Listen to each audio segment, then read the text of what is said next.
ბატონო ნუგზარ, მე ასევე მაინტერესებს ერთი საკითხი. 2017 წელს სრულიად საქართველოს კათოლიკოს პატრიარქმა სენაკისა და ჩხოროწყუს მიტროპოლიტი მეუფე მუჯირი გამოაცხადა თავის თანამოსაყდრედ. სინოდის ზოგიერთი წევრი ამბობდა, რომ ამ საკითხის განხილვა უნდა მომხდარიყო სინოდის სხდომაზე, თუმცა ასე არ მომხდარა.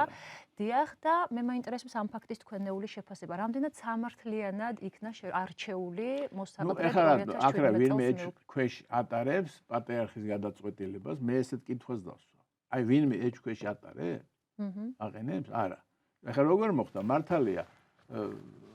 მოხდა ისე, რომ ერთ საღამოსაც თქვა იქ დაჟდა და დაწერა და მეორე დღეს თქვა დაიბარა მაშინ ეპისკოპოსი შიოც თბილისში და გააცნო. მე მგონი მისთვისაც ახლა ესეთი იყო სიახლის ამბავი, როგორც აღწერე ვინც იქ ესრებოდა უდლები, თან უშუალოთო თვითონ დაწერა, არავის არ დაუძახა დასახმარებლად, თუ ეკარნახა და რაღაცა. იმიტომ იმ პერიოდში რაც წერა უკვე უჭირდა. დიახ. წერა უჭირდა, მაგრამ თვითონ მარტო იყო იქ კაბინეტი, თვითონ დაწერა და მეორე დღეს გასაჯაროვდა. ეხლა ეგ თქვა რა არის აქ პრობლემას რაში ხედავენ, უბრალოდ აი მე ვერ ხვდები. პატრიარქის სურვილით თქვა დანიშნა ეს თანამოსაყდრე. თანამოსაყდრეები მანამდეც იყო, ეხლა ეს ხო პირველი შემთხვევა არ არის.